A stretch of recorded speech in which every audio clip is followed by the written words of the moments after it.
Everybody. How's your summer going? It's been great. I've been catching up on some reading. What's the book about? The solar system, but I'm actually really confused by it.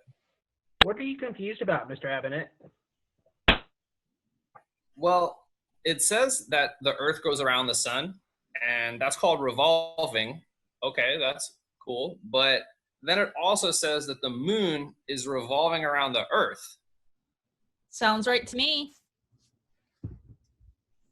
Oh, but wait. Then it says that the and the moon are all spinning around on their own. Oh, you mean rotating. That's when the planets and the moons and the stars, they spin on their axis like a toy top.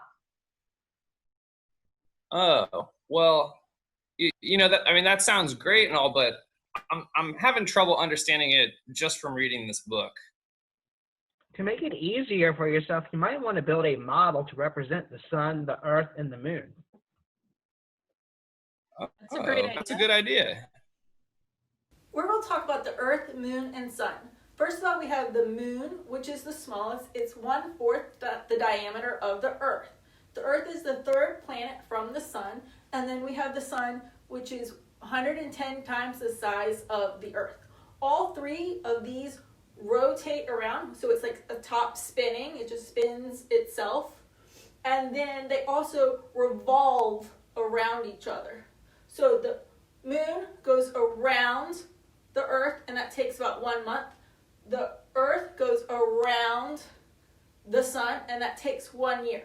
The Earth is also on an axis, so it's tilted a little bit, and as it's going around the Sun, it changes, and that helps us decide if we are having summer or winter, depending on if we're closer to the Sun with the tilt or farther away. So we need the criteria to make sure that our models are accurate. Yeah, we'll need at least 3 objects, one to represent the sun, one for the earth, and one for the moon.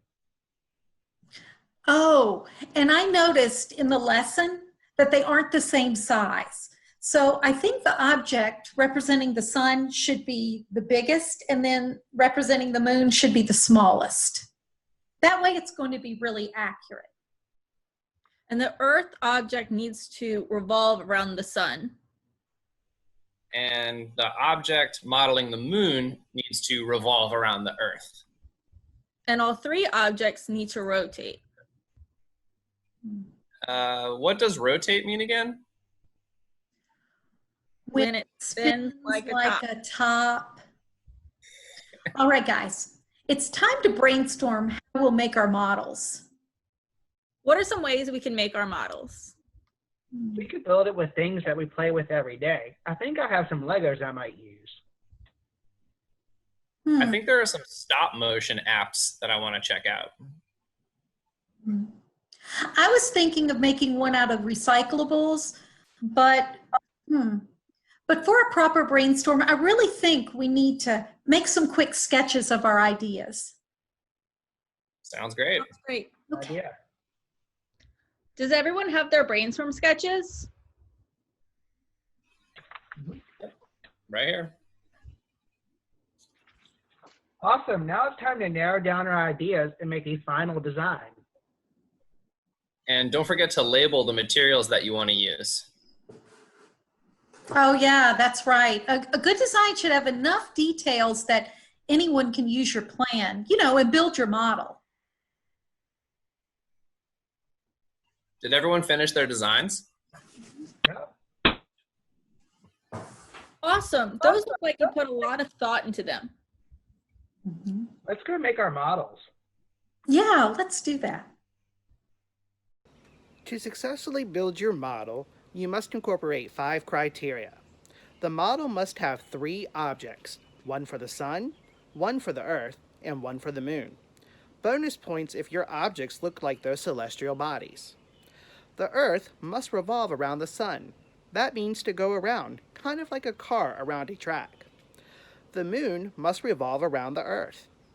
All 3 objects must rotate on their axis. Remember, that means spinning like a top or a Beyblade. The sun must be the biggest object. The moon should be the smallest, and the Earth should be somewhere in the middle. We can't wait to see what you create.